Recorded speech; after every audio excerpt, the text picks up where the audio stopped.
Bonjour à toutes et à tous. Le quorum étant largement atteint, on avait d'ailleurs une petite crainte parce que nous sommes en période scolaire et vous savez que la période scolaire a des impacts sur parfois la présence d'un certain nombre de collègues, ce qui est tout à fait normal et naturel. Chacun a le droit de prendre des congés ou chacun peut être retenu par d'autres obligations. Donc le quorum étant atteint, je vous propose d'ouvrir donc cette séance du Conseil municipal. Lors de notre réunion du dernier Conseil du 29 mars, on avait décidé de consacrer donc une séance aux problématiques du logement, donc au programme local de l'habitat. L'opportunité d'ailleurs a fait que la communauté urbaine a délibéré sur la proposition du programme local de l'habitat et je souligne ici la prestation qu'avait fait Alain Civilis en tant que vice-président de la communauté urbaine, donc qui a présenté devant le conseil de communauté urbaine il y a une dizaine de jours maintenant donc ce programme local de l'habitat. Désormais, donc, on est dans une phase de concertation au niveau des différentes communes de l'agglomération, de la communauté urbaine. Donc nous, on va avoir à rendre un avis sur ce programme local de l'habitat. On aura l'occasion d'en reparler tout à l'heure. Donc on profite de cette séance donc, pour y consacrer un peu de temps. Donc il va y avoir une présentation qui va être faite par les services de la communauté urbaine de Cherbourg, par Daniel Régnier, directeur du pôle développement et solidarité, et puis David Germain, directeur du logement à la communauté urbaine. Le cabinet, malheureusement, donc, qui a accompagné la communauté urbaine dans l'élaboration du PLH ne peut pas être là, mais il y a eu du transfert de compétences, si je comprends bien, et c'est bien. C'est aussi une façon de s'approprier les dossiers, et on peut se féliciter que la communauté urbaine et que l'ensemble des services, notamment municipaux, s'approprient les dossiers. À un moment donné, le cabinet a fait son travail. Maintenant, c'est à nous de poursuivre la démarche, et c'est bien ce qui motivera donc notre délibération et notre avis tout à l'heure. Avant de commencer ce conseil, donc, je vais procéder donc, traditionnellement donc, à la lecture des différentes procurations de vote. Donc, Madame Eliane Hardy donne procuration à Monique Picot. Michel Louiset donc, me donne procuration. Geneviève Gosselin donne procuration à Guylaine Godin. Frédéric Bastian donne procuration donc à Liliane Loisel, Michel Durel à Jean-Claude Magalhães, Valérie Lejuez à Yvan Dupont, Benoît Arrivé à Sébastien Fagnan, Isabelle Dupont-Moral à Jean-Pierre Lebourgeois, Hélène Didier à Patricia Lepelletier et Ivan Kéraudran à Franck Tison. Vous avez, avec l'invitation donc, du conseil municipal, vous avez reçu également, donc, dans le cadre du Code général des collectivités territoriales, donc, le compte-rendu des délégations de pouvoir du maire, donc, qui concerne principalement des mises à disposition de salles. Est-ce que vous avez des remarques ou des questions complémentaires à apporter par rapport à ces décisions qui ont été prises depuis notre dernier conseil ? Non, mais je vous en remercie. Sans plus tarder, donc, comme je le disais donc, en introduction, donc, nous allons avoir donc, une présentation qui va être assez longue, assez fournie, d'une quarantaine de minutes à peu près, donc, du fameux programme local de l'habitat, donc pour la période 2013-2018. Cette présentation va se dérouler en 3 temps, mais ce qu'on va faire, c'est qu'on va laisser la présentation se dérouler dans sa totalité, et puis ensuite, donc, on reviendra sur notamment les orientations et le plan d'action qui vous est proposé. Donc, je vous dis 3 temps, puisque un programme local de l'habitat, il comporte une partie diagnostique, de savoir un peu de l'état de la situation de notre ville au sein de l'agglomération. Sur les problématiques, bien évidemment, de population, problématiques sociales, problématiques de logement. Donc, on va balayer les différents paramètres, qui sont les paramètres économiques, sociaux et qui vont avoir un impact sur le logement. Et puis également, donc, un programme local de l'habitat, c'est aussi des orientations sur lesquelles donc, nous aurons à nous prononcer. Et puis, de ces orientations, donc, se décline un plan d'action. Le PLH est un outil extrêmement important. Là, je parle toujours sous le contrôle d'Alain Civilis, puisque d'abord, il est communautaire, donc ça, c'est une bonne chose. La stratégie en matière de logement, elle s'opère, elle s'établit, elle s'élabore, elle se décline certes dans les villes, mais elle s'élabore au niveau de la communauté urbaine. Alors elle s'élabore au niveau de la communauté urbaine, mais aussi dans un document, je dirais, un peu plus vaste aussi. N'oublions pas, et Geneviève Gosselin est absente, mais que ce PLH, il est contributif aussi d'une certaine façon de ce qu'on peut appeler le schéma de cohérence territoriale à l'échelle de notre bassin de vie du Cotentin, parce qu'on voit que les liaisons domicile-travail, elles se font à l'échelle du bassin de vie. Donc le SCOT qui a été élaboré a aussi fixé des grandes orientations de façon à ce qu'il y ait un développement équilibré sur l'ensemble de notre Cotentin. Au niveau de l'agglomération, nous avons, nous, une particularité. Nous avons, d'une certaine façon, une stratégie de développement, d'attractivité. Cette stratégie, elle va se décliner, elle se déclinera et on vous la présentera au niveau de la ville de Cherbourg-Octeville. Donc c'est un document, je dirais, de référence, le PLH. Et je dirais que c'est aussi un document majeur pour une collectivité. On sait que dans les compétences des collectivités, la compétence logement est par essence une des compétences importantes et qu'elle a de nombreux impacts en matière d'attractivité résidentielle. Ça, c'est extrêmement important. Je crois qu'on aura l'occasion d'en reparler dans nos débats. Et à ce titre, donc, on sait que nous sommes dans une période, et le diagnostic le montrera, où il faut que nous soyons enthousiastes, d'une certaine façon, et très volontaires, de façon à pouvoir endiguer les menaces qui peuvent, si nous ne faisons rien, donc qui peuvent d'une certaine façon contraindre notre action au niveau de la ville et de l'agglomération. Sans plus tarder, donc, je laisse la parole d'abord à David Germain donc, pour la présentation du diagnostic et puis ensuite donc, des orientations et du plan d'action. Et après, la parole donc, sera au débat. Merci Monsieur le maire. Bonjour à tous. Donc, je vais vous présenter les premières diapositives donc, du projet de programme local de l'habitat 2013-2018. Donc, nous allons aborder lors de cette réunion donc, le diagnostic qui a été élaboré d'octobre 2011 à février 2012, qui a été validé en comité de pilotage partenarial le 10 février 2012. Ensuite, le document d'orientation, de mars à novembre 2012, on a fait son élaboration. On a validé ça en comité de pilotage le 21 novembre 2012. Et le programme d'action, élaboré très récemment, de décembre 2012 à mars 2013, et validé en comité de pilotage le 5 mars 2013. Alors, c'est important de voir le calendrier prévisionnel, puisqu'on est dans des temps qui sont très contraints et qui sont dus également à la loi Engagement national pour l'environnement. Ce qu'il faut savoir que si on n'adopte pas ce programme local de l'habitat avant le 13 juillet 2013, ça nous obligerait à revoir le PLU pour en faire un PLU 3 en 1. Donc, les services de l'État nous ont préconisé fortement d'adopter ce PLH avant le 13 juillet, ce qui explique ce planning que vous avez, donc avec l'avis du schéma de cohérence d'organisation du territoire et des communes. Un nouvel arrêt du projet de PLH donc, qui sera fait au vu des avis des conseils municipaux, donc au conseil de communauté urbaine de Cherbourg du 30 mai 2013. Un avis également du comité régional de l'habitat, qui est une instance donc, présidée par le préfet de région. Cette instance se tiendra le 7 juin 2013. Et ensuite, on prévoit donc d'adopter définitivement ce programme local de l'habitat au conseil de communauté urbaine de Cherbourg le 27 juin 2013. Alors, au niveau du diagnostic, on va essentiellement poser le modèle de développement et les enjeux qui ont été identifiés. Alors, en ce qui concerne le modèle de développement,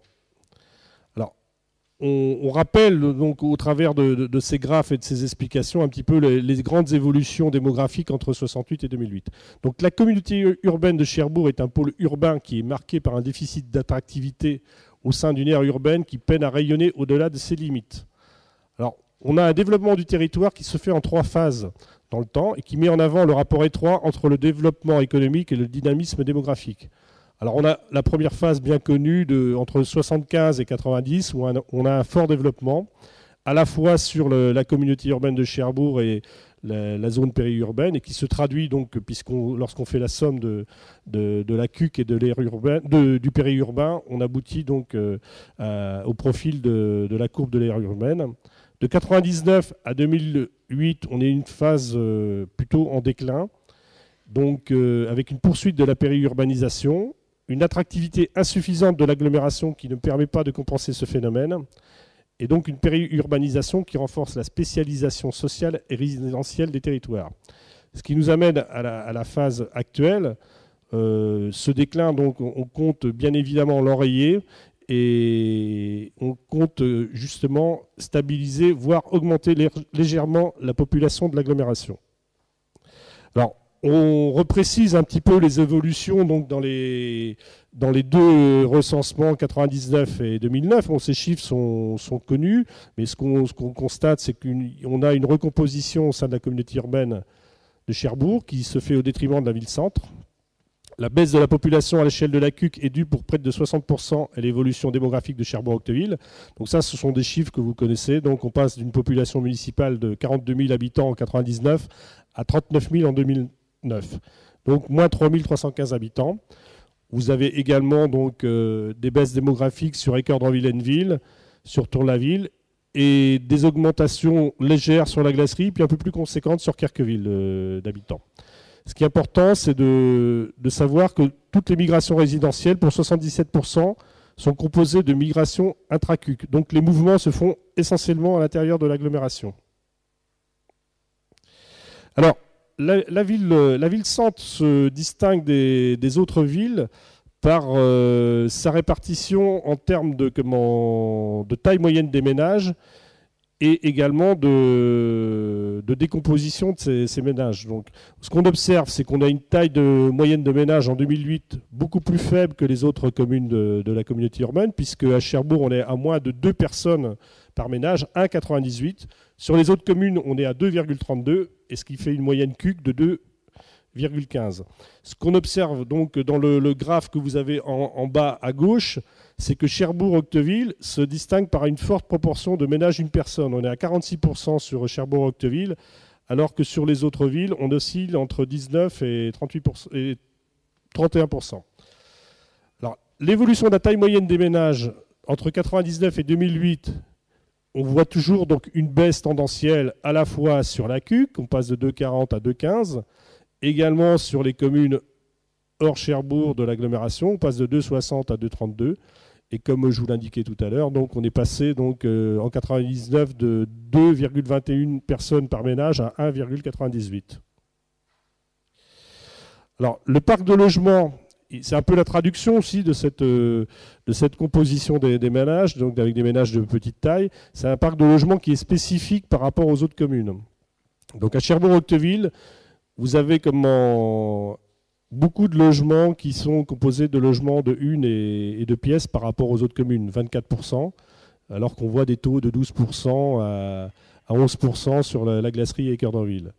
On a beaucoup de logements collectifs, 68% des logements collectifs, et on a une part très importante de locataires HLM de 42% sur l'ensemble de la population. Donc, vous voyez ça se retraduit donc dans le graphique de droite avec des statuts d'occupation de résidence principale. On voit que Cherbourg est la ville qui comporte le plus de locataires HLM, 42%.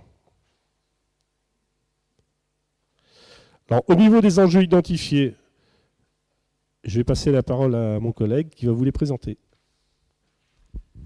Bien, bonjour. Donc, au niveau des enjeux, vous avez un graphique là qui met au centre effectivement l'enjeu majeur du deuxième PLH qui doit être un PLH de compétitivité pour la CUC. Alors pourquoi compétitivité? Parce qu'effectivement, on est dans un monde complexe, on le voit bien aujourd'hui, où nous avons effectivement des atouts, des points négatifs contre lesquels il faut lutter, et également des facteurs de complexité qui sont plutôt dans l'environnement général du domaine de l'habitat et du domaine économique en général. Donc, il s'agit effectivement de bâtir un PLH de compétitivité dans une logique de marketing. Il faut effectivement savoir vendre le territoire aujourd'hui. Rien n'est jamais acquis. Et il faut donc rendre la CUC visible et attractive sur son territoire, et en s'appuyant notamment sur le développement économique pour cela. Il faut également savoir s'appuyer sur les acquis du premier PLH qui a été mis en œuvre. Je vais y revenir rapidement. Et puis effectivement, avoir toujours une vision du contexte, parce qu'effectivement, il ne s'agit pas de se dire que lorsqu'on aura défini un programme pour 6 ans, on pourra s'y tenir sans y veiller au jour le jour. Aujourd'hui, il faut savoir dresser une ligne d'horizon, mais bien évidemment, pouvoir regarder avec attention ce qui se passe, réorienter. Et vous verrez que pour cela, on préconise d'avoir un suivi, une observation annuelle du PLH et également à mi-parcours, en quelque sorte, de s'autoriser à redéfinir éventuellement des objectifs s'il s'avérait que c'était nécessaire de le faire. Sur les points positifs, je rappellerai simplement effectivement que nous avons l'avantage d'avoir un premier PLH. Ce premier PLH était l'occasion pour les partenaires, pour la communauté urbaine, pour les communes, les partenaires HLM, les partenaires privés, de s'associer ensemble dans une réflexion pour définir effectivement ce que devait être la politique de l'habitat sur le territoire. Et ça, cet apprentissage collectif, commun, a permis effectivement de travailler ensemble pendant 6 ans. On a appris aussi à relativiser aussi, finalement à voir aussi les difficultés de mise en œuvre d'un programme de l'habitat. On avait des ambitions qui n'ont pas été atteintes, il faut savoir le dire aussi. On avait un objectif de 4500 logements à produire, on n'en a produit que la moitié. Alors, par contre, on sait expliquer pourquoi. On a vu une ambition foncière qui n'a pas pu être mise en œuvre aussi rapidement que prévu. Ça, c'est la complexité du droit, la réalité aussi. On pensait avoir beaucoup plus de foncier par les voies amiables. En fait, on était partout en expropriation. Donc tout ça, ça prend du temps. Ça, c'est une difficulté.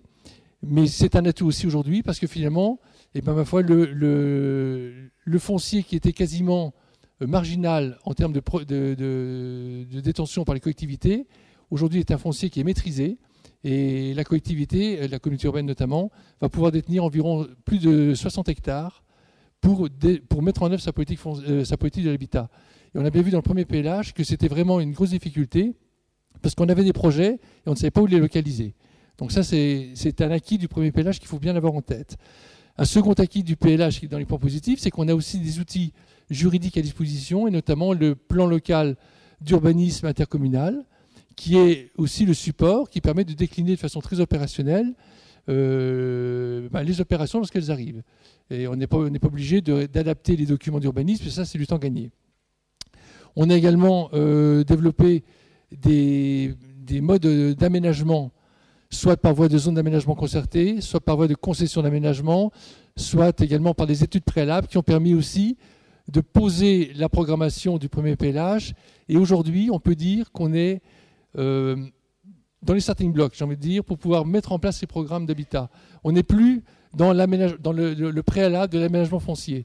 Et cet aménagement foncier, qui est toujours quelque chose de long, on a mis 6 ans à le faire, mais aujourd'hui, on est prêt. Et puis, on a quand même commencé aussi, de façon très visible, des opérations importantes qui avaient été préparées d'ailleurs bien en amont de 2006 et qui sont notamment les opérations de renouvellement urbain que vous connaissez bien sur le territoire de la ville. C'est l'opération de rue entre terre et mer. Et là, on voit qu'on a commencé à métamorphoser la ville. Et ça, c'est une chose importante parce qu'effectivement, on a commencé à donner le signal d'une transformation urbaine. Et là, on est complètement dans l'optique de la stratégie d'attractivité que l'on souhaite prolonger à travers le deuxième PLH. Dans les points négatifs, parce qu'il faut aussi en parler, parce qu'il ne faut pas se voiler la face, oui, on continue à perdre des habitants. Donc ça, c'est vraiment un souci pour le territoire. Alors, on l'explique aussi par le retard aussi à l'allumage, finalement, de ce PLH1, qui n'a pas su offrir peut-être des conditions d'accueil suffisantes. Mais quand même, c'est une alerte sur laquelle il faut effectivement être vigilant, parce qu'on constate quand même que pendant ce même temps, la périurbanisation a continué. Donc les communes limitrophes de la communauté urbaine se sont développées. Donc ça veut dire aussi qu'il y a quand même une tendance naturelle, et qui d'ailleurs n'est pas spécifique à l'agglomération de Cherbourg, mais bien sur le territoire national. On observe bien les villes-centres qui ont tendance à se vider au profit de la périurbanisation. Et donc ça, c'est vraiment très important. Il faut pouvoir offrir sur un territoire, non pas un développement comme on l'observe sur la périphérie, plutôt un habitat pavillonnaire un peu simple, un peu reproduit, j'ai envie de dire un peu identique un peu partout de la même façon. Mais il faut savoir offrir une qualité spécifique, un habitat moderne, un modèle de développement durable sur lequel il faut vraiment donner envie aux gens de venir profiter de l'agglomération, de ses équipements, de ses facilités aussi, proximité des pôles d'emploi, transport en commun, services. Et ne plus laisser continuer ce développement d'étalement urbain qui pose les problèmes que l'on connaît en matière de déplacement notamment. Et puis sur les tendances complexes, écoutez, on le vit tous les jours, c'est-à-dire l'évolution. On approuve un PLH en 2006, et puis en 2008, il y a une crise mondiale qui apparaît, une crise financière, qui bien évidemment paralyse un peu les initiatives, et ce qui explique aussi en partie effectivement que ce PLH1 n'a pas pu développer toutes les ambitions qu'on lui avait assignées. On a également, le reste je vous l'ai dit. Donc on peut peut-être passer sur l'orientation que l'on préconise de façon très opérationnelle, parce que un PLH c'est très pragmatique et on se fixe vraiment des objectifs chiffrés. Donc je vais essayer de vous présenter les raisonnements qui ont conduit à préconiser une certaine production de logements sur la période 2013-2018. Alors, en général, lorsqu'on programme une perspective de logement, on s'appuie d'abord sur les données du recensement. Or, les derniers recensements connus, c'était 2008, lorsqu'on a commencé le raisonnement. Donc, on a un calcul un peu compliqué, où en fait, on développe, à partir du recensement 2008, des perspectives jusqu'en 2018, donc c'est une période de 10 ans. Et après, on atteint donc un nombre de logements à produire pour atteindre l'objectif que je vais vous décliner ensuite. Et donc, sur ces périodes de 10 ans, en fait, on va retirer toute la production qu'on a identifiée entre 2008 et 2012, de façon à rattraper l'objectif sur 6 ans du PLH auquel on s'intéresse. Si ce n'est pas clair, j'y reviendrai. Donc, pour identifier les besoins en logement, il y a d'abord un phénomène qu'il faut prendre en compte, c'est le phénomène qui est partout observé en France, c'est le phénomène de desserrement de la taille des ménages en moyenne. On passe de recensement en recensement à un une taille moyenne de logement qui baisse tendanciellement. On était après-guerre peut-être à 2,6, 2,8 et aujourd'hui on est à 2,32 en moyenne et ça va continuer. Alors, quand on est à Cherbourg, il y a un phénomène spécifique sur Cherbourg. C'est vrai que sur Cherbourg, on a déjà atteint un niveau très faible de taille moyenne de logement parce qu'on est en dessous de 2. On est en dessous de 2 et on pense qu'effectivement, il ne faudrait pas prolonger la tendance peut-être de manière linéaire parce qu'on risquerait peut-être d'être un peu pessimiste. Donc sur Cherbourg, on a préconisé un peu une sorte de tendance, un peu un asymptote pour essayer quand même de ne pas être trop pessimiste et avoir des hypothèses de construction de logements surabondantes. Et par contre, sur les autres communes, on a continué la tendance parce qu'on pense que c'est vraiment ce qui sera le cas. Donc, à population identique sur le territoire, pour maintenir simplement la population du simple fait du desserrement, c'est simplement le phénomène de divorce, le phénomène de départ des jeunes un peu plus tôt, etc., il faudrait construire 2480 logements sur la période pour simplement maintenir la population. Ensuite, on a un autre phénomène que l'on observe, c'est le renouvellement du parc, c'est-à-dire le simple fait de démolition. Donc, pour compenser ces démolitions, qui sont d'environ 0,1% par an, donc sur 10 ans, 1%, il faut prévoir 450 logements. Et puis, on a proposé aux élus plusieurs scénarios. Soit un scénario un peu pessimiste qui consistait à dire finalement, on baisse, on perd des habitants et on va continuer. Donc, voilà, on n'aura pas de nouveaux habitants. Ou alors un phénomène de maintien, ou au contraire, une perspective de légère croissance de la population. C'est ce dernier objectif qui a été retenu par les élus. Pour cela, on a quand même quelques atouts, ce n'est pas simplement un vœu pieux, on a quand même des perspectives assez intéressantes en matière économique avec les énergies marines renouvelables. Et on pense effectivement que rien que sur ce fait-là, un bon maintien aussi de l'activité économique sur les zones économiques au niveau du nucléaire qui continue quand même à être observé. Donc on a pris un taux de croissance modeste de 0,2% par an. Et donc, avec une hypothèse de taille moyenne des ménages qui arriverait sur le territoire, calée sur 2,1, qui est donc un chiffre assez faible. Et donc, pour accueillir cette croissance, il faut donc 720 logements.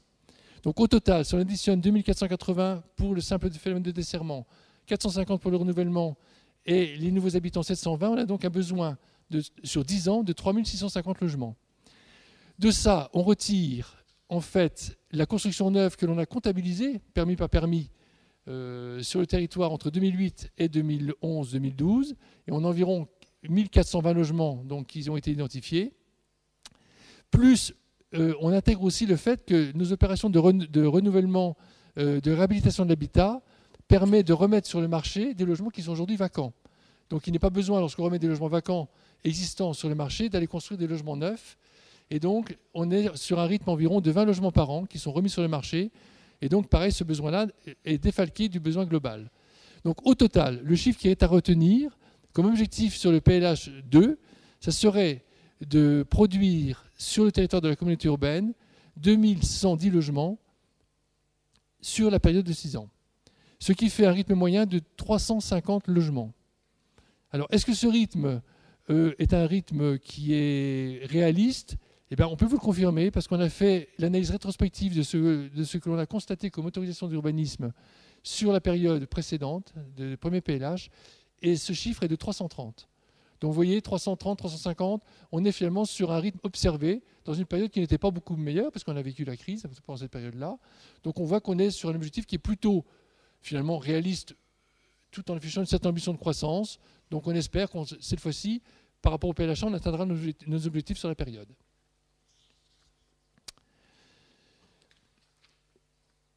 Nous avons aussi, comme pour le premier PLH, veillé à bien vérifier qu'on était capable de localiser, de territorialiser les objectifs qu'on s'assignait. Parce qu'il ne s'agit pas de dire je veux construire tant de logements si, d'une part, on n'a pas les terrains pour accueillir ces logements, soit sur les terrains d'extension, soit sur les zones de renouvellement urbain, eh bien, on sera incapable d'atteindre l'objectif.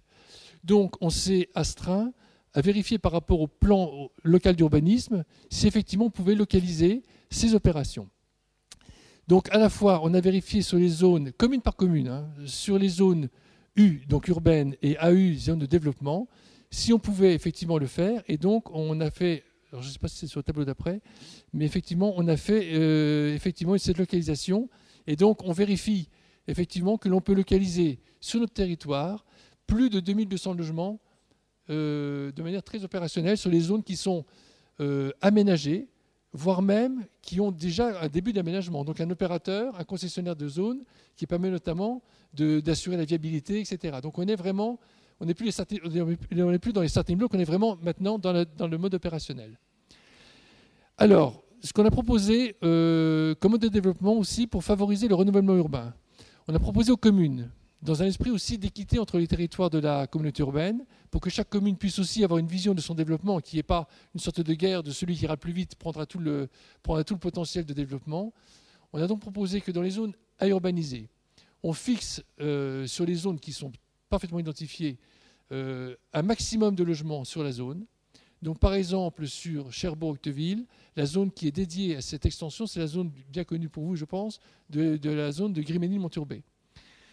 Et donc, sur cette zone, vous verrez qu'on propose un potentiel de 600 logements sur la période. Donc, qui est en deçà du potentiel, mais qui permet effectivement d'assurer quand même une part importante de l'accueil de ce programme sur la ville. Et puis, on propose un nombre plancher pour aller à l'objectif commune par commune, qui est là par contre sur les zones U. C'est-à-dire qu'en fait, les zones U pour accueillir un nombre de logements qui n'est pas forcément limité. C'est-à-dire que si les communes font un effort en matière de renouvellement urbain, ça va dans le sens du développement durable, on ne consomme pas de nouvelles terres agricoles, et donc dans ces cas-là, on est plutôt pour dire aux communes, eh bien, écoutez, on favorise cette ligne-là, et si vous faites un peu plus de logements que prévu en zone U, eh bien, écoutez, ça sera finalement une bonne chose pour l'ensemble du territoire. Et donc, on a donc ces chiffres que vous pouvez d'ailleurs vérifier au niveau de l'ensemble des communes de la CUC. Donc on a sur la commune de Cherbourg-Octeville prévu, par rapport à l'objectif de 2110 logements, on a identifié comme pouvant être localisés de façon très concrète, donc comme je vous le disais, sur le territoire, 1087 logements sur Cherbourg-Octeville, dont 600 sur la zone, on peut le dire, sur la zone de Grimesnil-Monturbet uniquement. C'est la seule zone qui est proposée en développement pour aussi assurer une bonne commercialité de cette ZAC. Et puis le reste se développera en zone U. Et notamment, vous le présentez, c'est également sur tout le quartier des Bassins, la ZAC qui est également en cours d'aménagement sur le secteur Carnot. Sur les autres communes, vous le voyez, on a des chiffres qui sont assez équilibrés. Et également, donc, par exemple, on voit bien sur certaines communes, on n'a pas identifié de terrain disponible en zone U, donc on a mis 0. Et tout le développement se fera en zone à urbaniser. Et donc, on a cette adéquation entre un potentiel et l'objectif. Donc, vous voyez, 2200, 2100, on sent qu'effectivement, on est dans ce réalisme et ce pragmatisme qu'on recherche. Et de toute façon, on a toujours cette clause de revoyure que l'on affirme, qui sera effectivement d'abord tous les ans des bilans, et tous les 3 ans, si on observait qu'il y avait un décalage par rapport à ce qu'on vous présente aujourd'hui, eh bien, on s'autorise effectivement à rediscuter de tout ça. Alors, par rapport au parc social, là, on parlait globalement, tout le segment de logement confondu. Maintenant, par rapport au logement social, toujours un sujet délicat. combien faut-il mettre de logements sociaux dans une agglomération qui compte déjà une part importante de logements sociaux, puisqu'on est environ à 40%, pour faire simple, de logements sociaux. Faut-il arrêter d'en faire? Ça serait une erreur, parce qu'il faut savoir renouveler le parc, parce que sinon on irait vers une obsolescence du parc qui n'est pas souhaitable. Et pour autant, il ne s'agit pas d'en faire non plus trop, parce qu'on créerait finalement dans un marché qui est quand même un petit peu détendu, des risques de vacances. Donc il faut jouer finement. Et on a eu l'avantage finalement d'avoir une étude qui avait été réalisée par Bassin d'Emploi très récemment.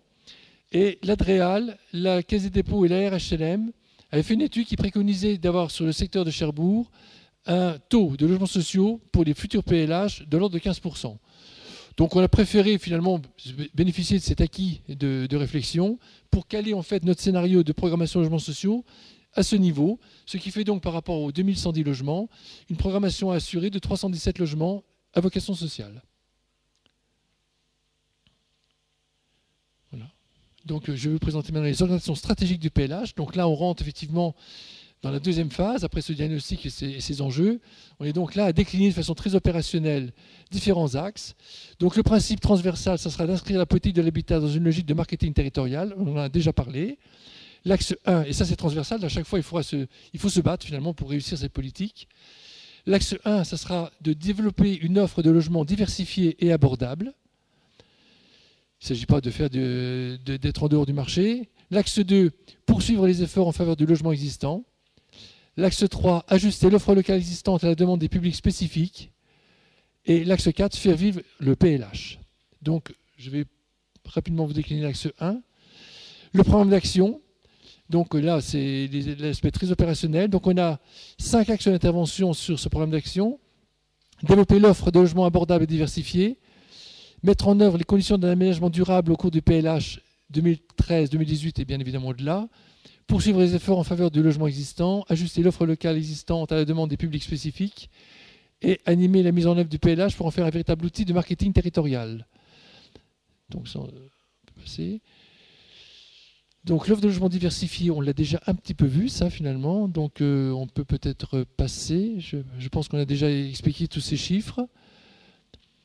Donc l'action 2, favoriser la programmation de logements locatifs sociaux et à vocation sociale. Donc là, on revient effectivement sur l'idée de produire du logement locatif, donc ce qu'on appelle les financements plus et PLAI, hein, plus et usage social, et PLAI c'est pour les personnes plus défavorisées d'intégration, donc avec un niveau de 317 logements, plus PLAI, mais on a également d'autres produits de logement social qui sont à notre disposition, notamment les prêts locatifs sociaux, les PLS, qui permettent effectivement à des investisseurs de pouvoir acquérir des logements, les mettre en location à des conditions de loyer qui sont préférentielles et donc à des personnes dont les revenus sont plus limités. Et puis on a un nouveau produit qui est déjà présent depuis quelques temps et qui est donc le prêt social locatif accession, qui est donc le PSLA et qui permet à des ménages modestes d'acquérir leur logement en les sécurisant dans leur accession. On y reviendra. Et l'action 3, c'est développer l'accession sociale à la propriété. Ben, justement, on est, je ne sais pas si on reviendra plus avant. Donc, non, je vais peut-être expliquer à ce moment-là. Donc, les PSLA. Donc, les plus PLA, vous connaissez, c'est vraiment les produits classiques. Ce que l'on fait, c'est que l'on développe des partenariats étroits avec les bailleurs sociaux, de façon effectivement à définir, dans la mesure où la communauté urbaine est délégataire des aides à la pierre, de façon à définir avec eux les modes de programmation, les attributions de droits organisme par organisme, les spécialisations des programmes, de façon à pouvoir préparer le plus en amont possible les programmes, les préparations de projets, la désignation des architectes, de façon à les associer de façon la plus étroite possible en amont, de façon que les planifications se fassent de façon les plus efficaces. Les PLS, on est sur des produits qui sont plutôt à la demande. Je vous rappelle, parce que je n'ai pas encore dit, que le PLU prévoit des règles de mixité sociale pour éviter la ghettoisation des spécialisations du territoire. Lorsque des programmes de logement privés se font, au-delà d'un certain nombre de logements, on impose en fait dans le PLU d'avoir une part de logement social, ce qu'on appelle la mixité sociale, pour éviter justement d'avoir des résidences trop typées et trop monolithes. Et donc, comme il y a une part de logement social assurée, souvent le PLS est un des outils qui nous permet d'assurer cette mixité. Et puis, il y a le PSLA, qui est un autre produit qui est plutôt à vocation d'ailleurs d'accession individuelle, et qui permet effectivement d'offrir à des ménages modestes des conditions d'accession assez favorables, parce que ces produits bénéficient d'un taux de TVA réduite et d'une phase de location qui permet en fait à la famille de tester sa capacité en fait à acquérir, sachant qu'elle a un certain délai pour déclencher son option d'achat. Donc ça la met dans une situation de location, et finalement s'il y avait un échec, soit un accident de la vie, soit une difficulté de remboursement quelconque, elle pourrait soit ne pas opter pour l'accession, soit demander à la personne qui fait la promotion de pouvoir être relogée dans un logement social.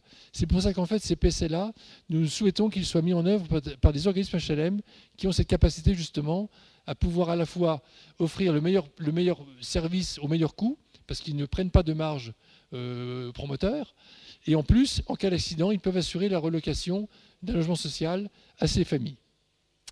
Pour autant, on a constaté que ces produits-là sont quand même des produits un peu compliqués, parce que finalement, ils nécessitent quand même, c'est un coût, il faut construire, et on est sur des niveaux de prix où tout le monde nous dit qu'au-dessus de 160 000 €, c'est pas facile en fait de trouver des preneurs. Et donc on a été soucieux de ça, et en fait, de façon à vraiment favoriser ce mode d'accession sociale, la CUC qui a proposé en fait de pouvoir bonifier également ce produit par une aide en fait aux ménages accédants, de façon à bonifier le rapport personnel lors de l'accession. Et donc pour cela, il est proposé dans le PLH d'attribuer une aide de 7 000 € par logement à ces bénéficiaires de prêts locatifs, location-accession, pardon. Et donc ce qui est proposé, c'est que cette aide serait divisée à 50% pris en charge par la CUC et à 50% par les villes qui verraient ces programmes sur leur territoire. Je rappelle pour mémoire également que cette logique d'aide en fait au logement a déjà été mise en place dans le PLH1 pour les prêts locatifs HLM, parce qu'on a également une aide qui est répartie à 50-50, de 7 000 € d'ailleurs, qui est à 50-50 par la ville et la CUC. Donc sur cet axe 1, on a un budget prévisionnel d'action à hauteur de 3 615 000 €. Donc le logement, donc ça se répartit sur le locatif social. Donc c'est en fait ça, le simple calcul des 7 000 € que l'on applique aux 317 logements. Ça c'est l'aide au logement HLM. Et puis on a également l'aide au PSLA. C'est donc les 7 000 € multipliés par les 150. On a également un autre partenaire, c'est l'État, qui abonde aussi les prêts, enfin de moins en moins d'ailleurs, mais quand même, qui abonde également les prêts plus et PLAI.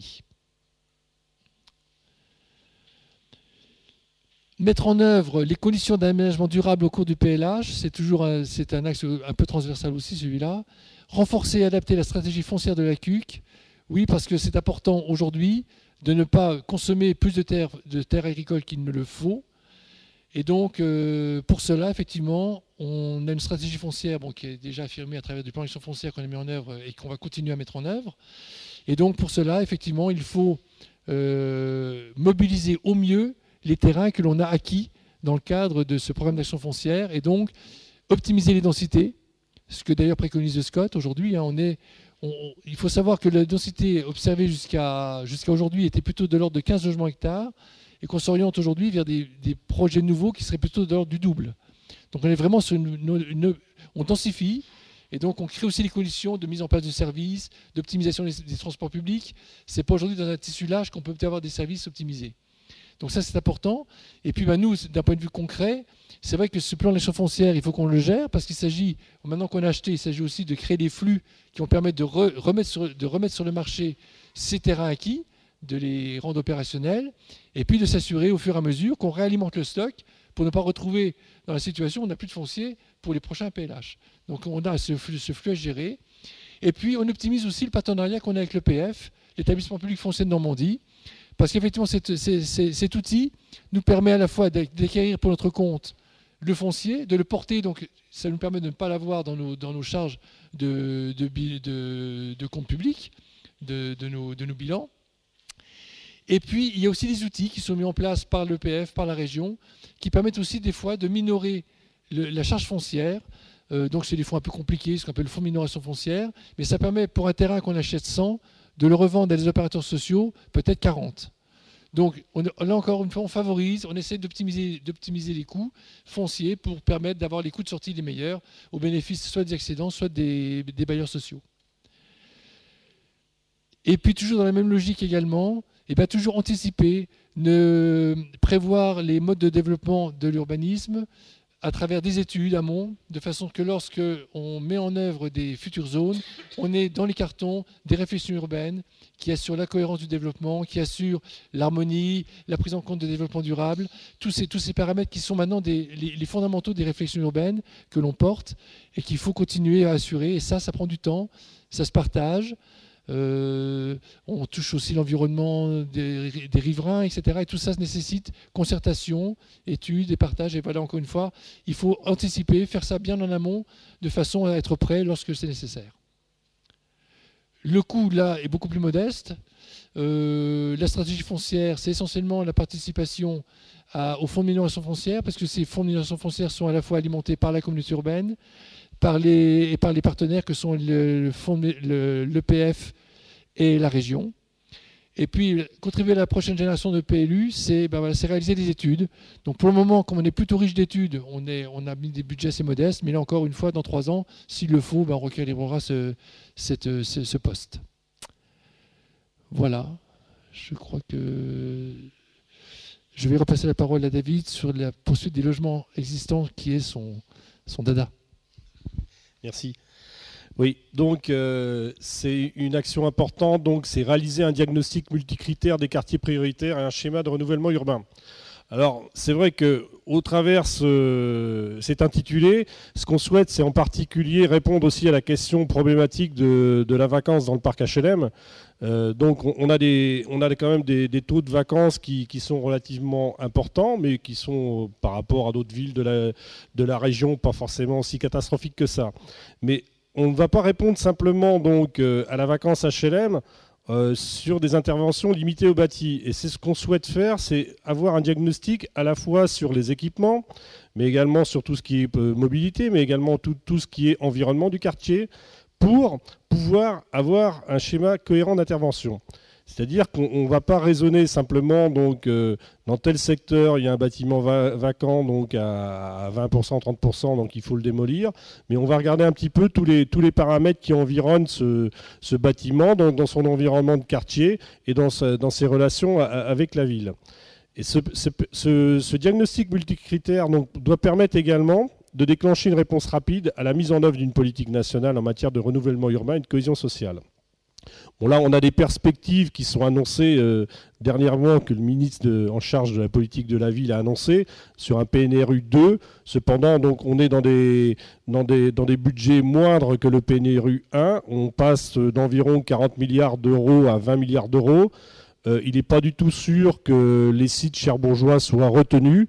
Donc, l'analyse avec un diagnostic multicritère peut permettre aussi de réaliser d'autres types d'interventions. Ça peut être des réhabilitations lourdes, ça peut être aussi de la gestion urbaine de proximité renforcée. Sur l'action 7, nous avons définir les principes et les conditions de mise en œuvre d'un nouveau dispositif opérationnel sur le parc privé existant. Là, on est dans les politiques publiques un peu plus classiques de type OPA.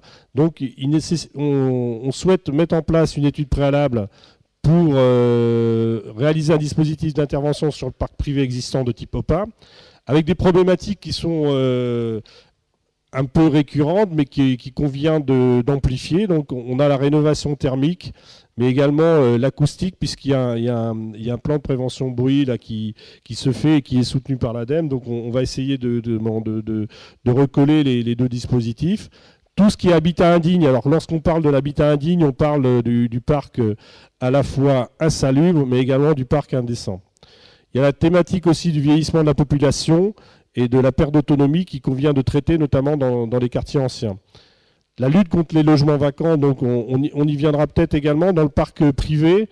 Alors c'est vrai qu'on a beaucoup de logements vacants dans le parc privé sur cette agglomération. Cependant, ce qu'il faut voir, c'est qu'entre 1999 et 2009, on a quand même une légère baisse des logements vacants toutes catégories confondues sur l'agglomération. Je préciserai les chiffres tout à l'heure, ce sont les chiffres de l'INSEE. Pourquoi on a cette baisse? D'une part, il y a bien évidemment la démolition de la Mont-Quentin qui a joué, mais également toute cette politique publique d'intervention dans les quartiers anciens en matière de PA qu'on réalise depuis une vingtaine d'années. Et puis, bien évidemment, dans le nouveau dispositif opérationnel, c'est également le renouvellement urbain des quartiers anciens, parce que bon, il y a certains secteurs qui sont particulièrement dégradés, on y reviendra tout à l'heure. On a également, donc, qui est corollaire à l'action 7, l'intervention en faveur de la lutte contre la précarité énergétique. C'est en lien avec les actions du plan climat d'énergie territoriale. Alors, il faut qu'on renforce et qu'on améliore le repérage des ménages en situation de précarité énergétique. Ça, c'est un souci que l'on a, qu'on rencontre dans l'opérationnel. Donc là, on a un opérateur, comme vous le savez, qui travaille sur ces questions-là actuellement, là, dans le cadre de l'OPA de 2009-2013, de CDHAT. Et ce qui nous fait remonter, c'est que bon, c'est très difficile de pouvoir repérer les ménages qui sont en situation de précarité énergétique. Alors pour ce faire, on propose de favoriser le recours à un poste d'ambassadeur de l'efficacité énergétique proposé par l'ANA dans le cadre du dispositif des emplois d'avenir. Mais cette proposition-là, on va l'adosser à l'opérationnel. C'est dans le cadre de l'OPA futur, 2014 et années suivantes, que l'on va recruter cet ambassadeur de l'efficacité énergétique. Et le recrutement, ce ne sera pas un recrutement collectivité locale, mais ce sera un recrutement dans le cadre de l'opérateur qui sera retenu. Donc ça sera en quelque sorte une clause sociale au marché futur d'amélioration de l'habitat. Et bien évidemment, on va accompagner le programme Habiter Mieux, là, qui a été renforcé, qui va être amplifié à partir de juin 2013, notamment au niveau des conditions de ressources des ménages éligibles. Alors, il y a l'action 9 qui est également importante, c'est développer des interventions renforcées sur l'habitat ancien très dégradé. Donc, ce que l'on constate, et plus particulièrement sur le centre ancien de la ville de Cherbourg, on a à peu près une dizaine d'immeubles très dégradés pour lesquels les propriétaires ne souhaitent pas réhabiliter leurs biens, bon, pour différentes raisons. Je ne vais pas rentrer là parce qu'on pourrait en parler très longuement. Mais ce qu'on a voulu faire, c'est un dispositif à 3 niveaux. Donc, on a d'abord fait de l'animation dans le cadre de l'OPA. Mais là, on est dans la phase de... Pardon ? Oui. On est dans la phase de convention d'acquisition amiable entre l'EPF de Normandie et la CUC dans le cadre de l'OPA RU. Alors là, pour l'instant, on a une convention avec une masse financière de 2 millions d'euros qui devrait nous permettre d'acheter, excusez-moi, on me déplace, qui devrait permettre d'acheter à l'amiable une partie de ces immeubles. Bon, pour l'instant, on est sur des opérations retour carré, mais qui devraient se concrétiser à la fin de l'année. Donc, rendez-vous à fin d'année donc 2013. Dans ce cadre-là, on a recours également au Fonds partenarial de restructuration pour l'habitat, en cas de programmation HLM. Donc, c'est un dispositif de l'établissement public foncier. Et on va mettre également en place des opérations de restauration immobilière. Bon, ça a une vocation in fine d'aller jusqu'à l'expropriation, mais ce qu'on voit, et moi je me suis renseigné auprès de différents sites, notamment sur Nantes, sur Rouen, etc. Dès lors qu'on met en place ce type de procédure, ça fait bouger les propriétaires qui étaient un peu récalcitrants pour rénover. Je suis quand même obligé de bouger. Hein. Voilà. Alors, on a un budget prévisionnel dans cet axe-là, donc de poursuite des efforts en faveur des logements existants, qui est important, qui est de 4 615 000 euros, environ 1 million pour la CUC, 100 000 euros pour les villes, et ça, c'est essentiellement, j'y reviendrai tout de suite, pour la ville de Cherbourg. Et sur les autres partenaires, c'est l'ANA, donc l'Agence nationale d'amélioration d'habitat, qui amène 3 540 000 euros, donc c'est un peu le prévisionnel que l'on fait sur la période 2013-2018. Donc, bien évidemment, on a les plus grandes sommes au niveau de l'étude de définition des dispositifs de suivi d'animation. Donc, on a un budget assez conséquent, c'est sur 5 ans d'opération. Et ensuite, on a l'action 9 qui est un peu moins importante en termes de financement, mais qui n'est pas non plus négligeable dans l'implication des villes. Et ça, c'est dans le cadre d'un dispositif fonds partenarial de restructuration de l'habitat, L'idée, c'est de mettre par logement, pour permettre l'équilibre de l'opération, par logement restructuré, 5 000 € de l'EPF, 5 000 € du conseil régional, 5 000 € de la ville et 5 000 € de la communauté urbaine. Ça permet l'équilibre parce qu'on a toujours des opérations un peu déséquilibrées dans le tissu ancien. Alors, il y a également donc, toute une série d'actions importantes en faveur de ce qu'on appelle donc, le public spécifique, qui est spécifié dans le cadre du Code de la construction et de l'habitation. Donc l'action 10, c'est agir en faveur des logements des personnes âgées. Donc ça, c'est soutenir l'aide à l'adaptation des logements avec une aide complémentaire de la CUC à celle versée par l'ANA.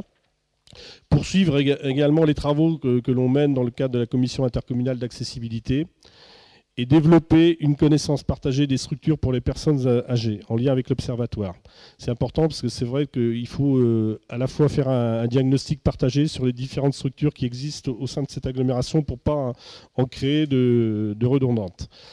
Action 11, c'est développer une meilleure connaissance de l'offre et de la demande en matière des logements des personnes les plus démunies. Donc ça, c'est pour contribuer au repérage des situations d'indignité en lien avec le pôle départemental de lutte contre l'habitat indigne. Donc c'est essayer de supprimer ces situations qui sont inadmissibles. C'est travailler également sur la connaissance des publics en difficulté, donc en lien avec le service d'information, d'accueil et d'orientation, et de favoriser la démarche de bail glissant qui existe déjà dans les structures type CHRS avec les bailleurs sociaux, notamment Presqu'île Habitat, mais qu'il s'agit de renforcer.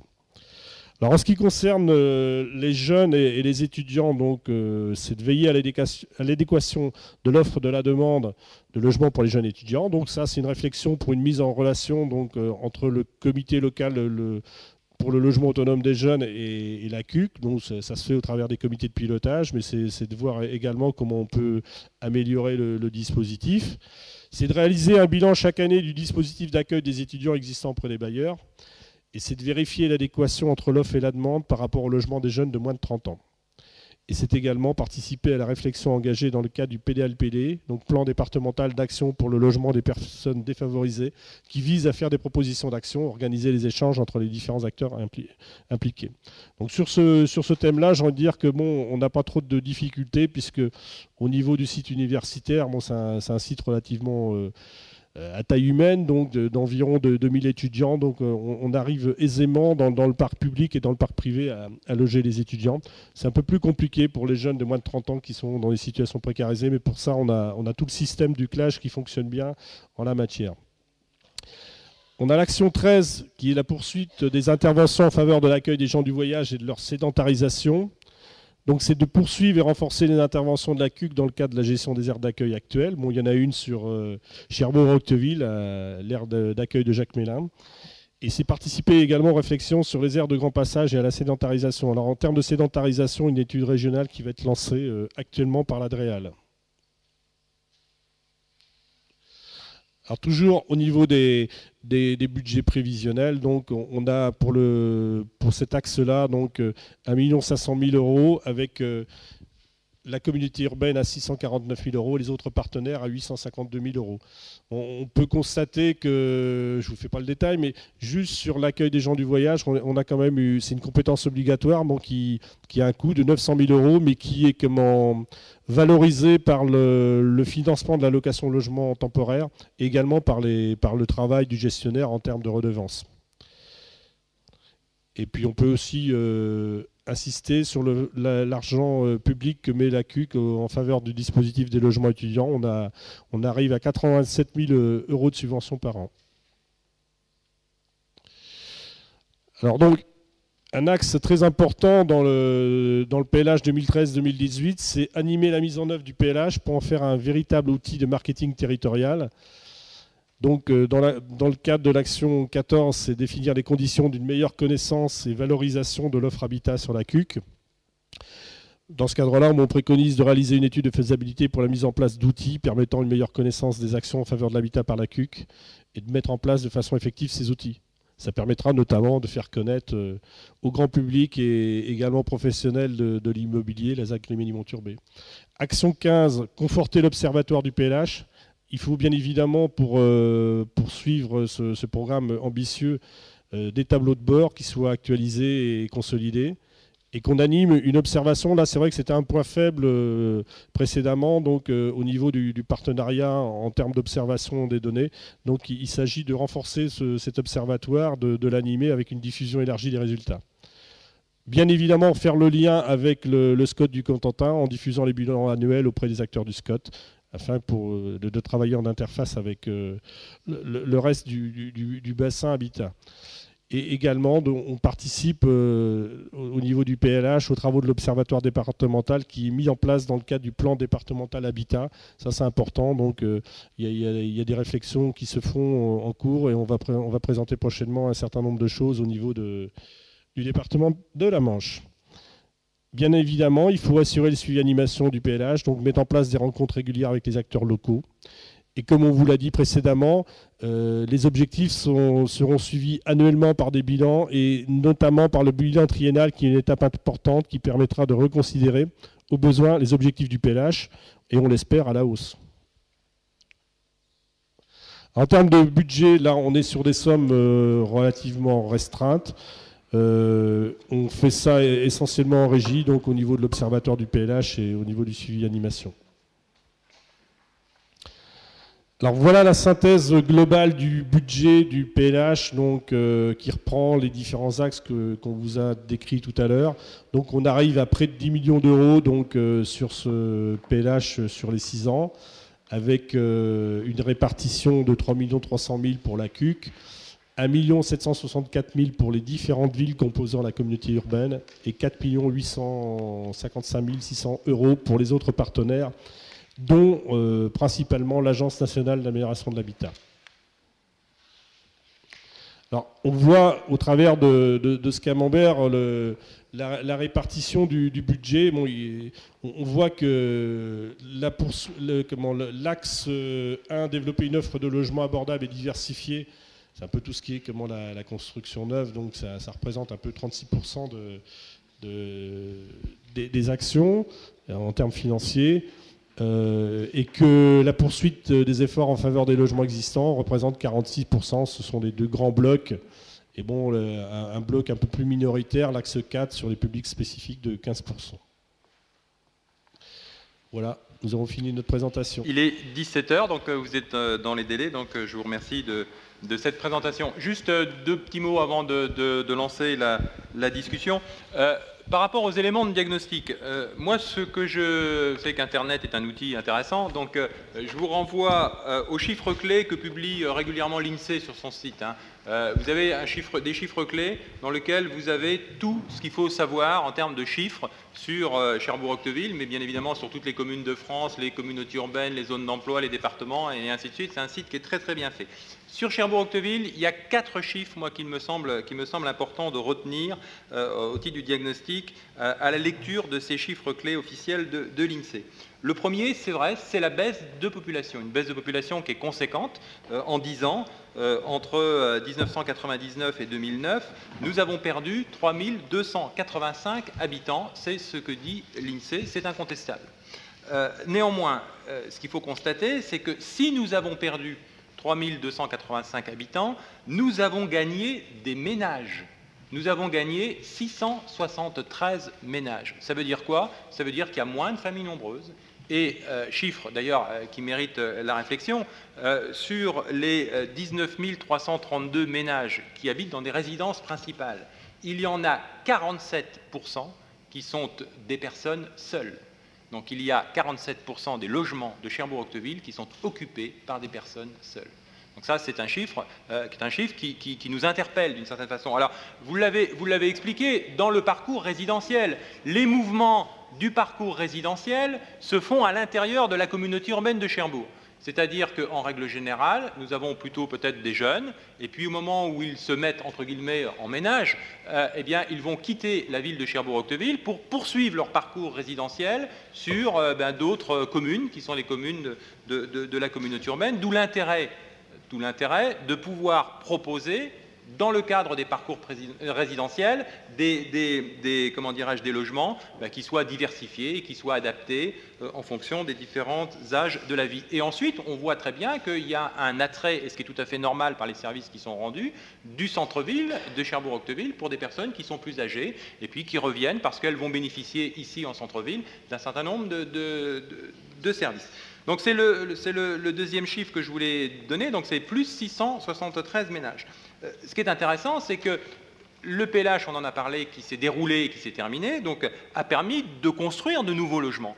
Et quand on regarde les statistiques de l'INSEE, on s'aperçoit que durant ces 10 dernières années, on a plus 651 résidences principales. Donc il y a eu plus 651 résidences principales qui ont été construites en 10 ans, mais qui n'ont pas permis d'endiguer la baisse de la population. Puis enfin, il y a un dernier chiffre qui n'a pas été cité dans le diagnostic, mais qui est intéressant et qui est celui de l'INSEE. C'est celui des emplois qui sont proposés sur la ville de Cherbourg-Octeville. Il ne s'agit pas des personnes en activité qui ont un emploi sur la ville, mais il s'agit des emplois qui sont offerts.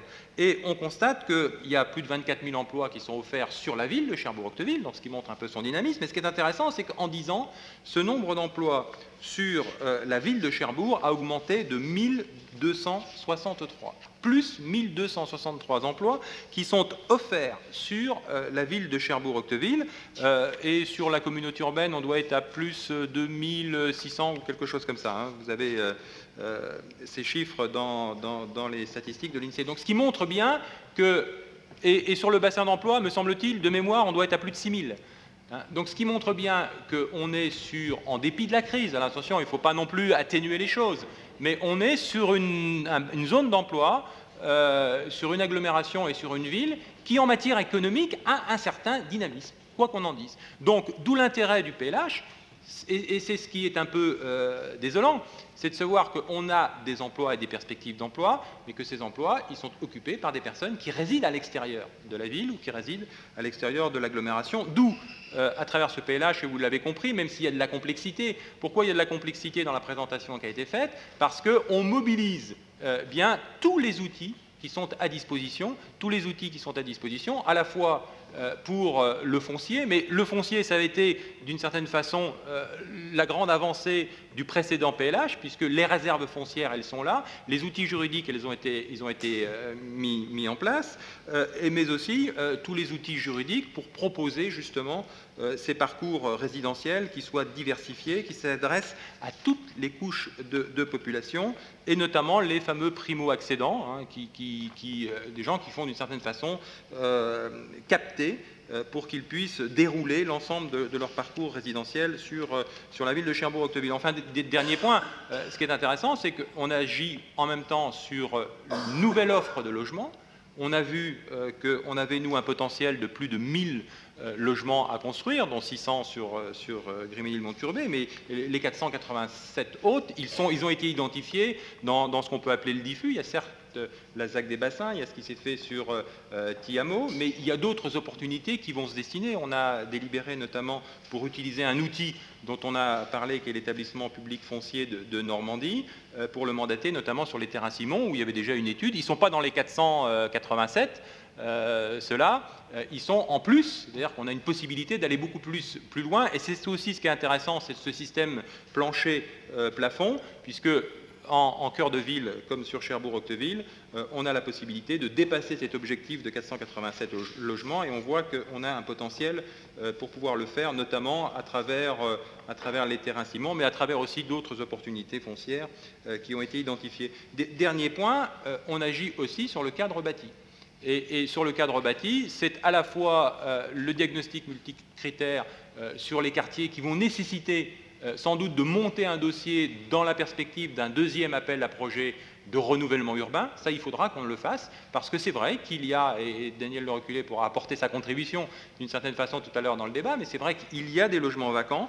On peut dire que sur les logements vacants, je ne sais pas si tu as les chiffres, Daniel, mais moi j'en ai 234 vacants depuis plus de 3 mois, hein, parce qu'après il y a la vacance résiduelle, etc., etc., mais on a au moins 230 logements qui à l'heure actuelle ne trouvent pas preneur, qui sont bien identifiés, sur lesquels il faudra qu'on continue à travailler. Et puis il faudra aussi qu'on continue à travailler sur le cœur historique, à savoir la fameuse opération de programmation d'amélioration de l'habitat, ce qu'on appelle les OPA, sur lequel il y a eu déjà des choses de fait. Je vais citer quand même 2 chiffres, d'ailleurs j'aime bien les chiffres, mais il y a eu 235 logements de réhabilité dans le cadre de la précédente OPA sur Cherbourg-Octeville, 84 qui sont des propriétaires occupants et 151 qui sont des propriétaires bailleurs. Donc ce qui veut dire que l'OPA a fonctionné. L'OPA a fonctionné, mais elle a ses limites, parce que l'OPA, c'est une incitation financière. À titre d'incitation financière, il faut savoir que la moyenne de réhabilitation, je parle un peu sur votre contrôle, mais la moyenne de mobilisation de fonds pour réhabiliter un logement, c'est à peu près 30 000 € par logement.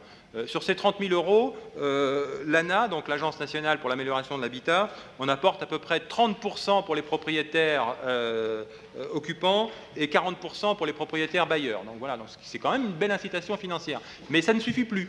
On se rend compte que ça continue, il faudra faire de la pédagogie auprès des propriétaires, mais ça ne suffit plus. Donc il faut aller un peu plus loin. Alors on avait 2 outils coercitifs, si on peut appeler ça. Le premier, il est complexe, on l'a mis en œuvre, mais il faut reconnaître qu'il ne joue pas pleinement son effet. C'est la taxe sur les logements vacants.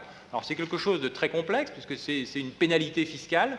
Il faut le faire avec diligence, d'une certaine façon. Et puis on s'est rendu compte que cette taxe sur les logements vacants, elle ne concerne pas des logements qui sont considérablement dégradés, hein, pour lequel, si j'ai bien compris, le coût de réhabilitation doit dépasser 25% de la valeur vénale, etc. Donc ils sont de facto exclus de cette pénalité financière parce qu'ils sont vacants, parce qu'on considère qu'il y a trop de travaux à faire. Alors dans ces cas-là, si les propriétaires sont récalcitrants pour pouvoir faire des travaux, il faut qu'on passe à un outil juridique qui est coercitif, il faut le reconnaître, et on le fera. C'est ce qu'on appelle l'opération de restauration immobilière. L'opération de restauration immobilière, c'est vraiment, comment dirais-je, le bazooka juridique qui va permettre, à travers un périmètre à définir, et on le voit très bien, on l'a identifié, le périmètre, c'est l'axe prioritaire. Hein, on les connaît, les propriétaires qui, pour des raisons ou pour des autres, ne souhaitent pas réhabiliter leur logement, mais qui contribuent d'une certaine façon à la dégradation de l'image de la ville. Et bien à partir de ce moment-là, on définit un périmètre, on s'appuie sur un opérateur, qui sera l'établissement public foncier de Normandie, et on sera en capacité de faire une déclaration d'utilité publique et d'aller jusqu'à l'expropriation, pour mener nous-mêmes les opérations à la place des propriétaires récalcitrants. Donc c'est un message fort qu'on est en capacité d'envoyer sur l'axe prioritaire en disant « attention, attention, on comprend, il ne s'agit pas de condamner, il s'agit de constater ». Et donc moi je me félicite que le PLH reprenne ces différents outils et puisse permettre maintenant à la puissance publique d'agir, et en mobilisant tous les financements qui sont nécessaires. Voilà ce que je voulais dire en introduction avant de vous laisser la parole. Et puis le dernier point, on ne peut que s'en féliciter. On est bien dans une logique de marketing. Hein. Il faut qu'on soit en capacité. La puissance publique ne pourra pas faire tout à elle seule. On sait très bien qu'on a besoin aussi de prendre appui sur des promoteurs privés. Et ça, c'est une bonne chose. On a besoin de faire connaître les atouts de notre agglomération, ses perspectives de développement. Je disais que le drapeau n'est pas en berne en ce qui concerne l'économie locale, même s'il y a des situations individuelles, bien évidemment, de personnes qui ont des difficultés à l'accès à l'emploi, mais on est quand même sur des perspectives, et il faut qu'on puisse tirer parti de ces perspectives. Il faut qu'on puisse communiquer. Les travaux d'attractivité, de renforcement de l'attractivité portent bien leur nom. Et je cite simplement le titre du prochain colloque de l'Assemblée générale des villes moyennes, comment bien vivre en ville, hein, la solution des villes moyennes. Donc les villes, la nouvelle urbanité passe par les villes moyennes, elle passe par un certain nombre d'actions qui sont à la fois sur le logement, mais qui sont sur l'image de la ville, qui sont sur les services que l'on peut proposer, notamment sur les transports, et on peut se féliciter que la communauté urbaine ait souhaité mettre en place un plan de déplacement urbain à l'échelle de l'agglomération, donc sur un certain nombre de choses qui renforcent l'attractivité, qui renforcent l'atout des villes pour à la fois vivre sa carrière professionnelle, mais aussi bien vivre sa vie personnelle. Voilà ce que je voulais dire en introduction, et je vous laisse maintenant la parole. Donc, si je prends la conclusion du diagnostic qui a été fait en mars 2012, je lis, la CUC non seulement ne construit pas assez, mais en plus elle ne construit pas le bon logement qui offre l'opportunité à certains ménages de rester. Donc je crois qu'à travers la lecture qui a été faite, on pourrait dire, alors moi je vais être moins optimiste que vous, monsieur le maire, parce qu'à vous entendre tout va très bien, il y a du travail, il y a des logements, il y a des ménages, c'est formidable. Bon, par contre, quand on se promène, quand on lit la presse locale, quand on va justement sur les sites internet, c'est pas tout à fait malheureusement la lecture qu'on peut en avoir. Donc c'est un petit peu l'arlésienne, parce que moi, j'ai eu l'occasion d'intervenir à la communauté urbaine il y a déjà de nombreuses années sur ce sujet-là, et on nous disait, et quand ce premier PLH a été présenté aussi, on pourrait dire aujourd'hui la même chose. C'était de dire, on anticipe les développements économiques. Bon, à l'époque, on parlait de l'EPR de Flamanville. On a dit, on va l'anticiper. Bon, apparemment, il n'a pas été suffisamment anticipé, puisque aujourd'hui, il y a toujours une perte de population importante. Et je crois que la réflexion qui est faite, pour moi, elle n'est pas bien faite. Ou alors, si elle est très bien faite, elle est politique. Alors c'est un choix. C'est un choix politique, ça ne se discute pas, après on a son avis. Et quand je dis elle est politique, c'est qu'il faut arrêter de se voiler la face et regarder d'une façon très logique pourquoi il y a une fuite de la population.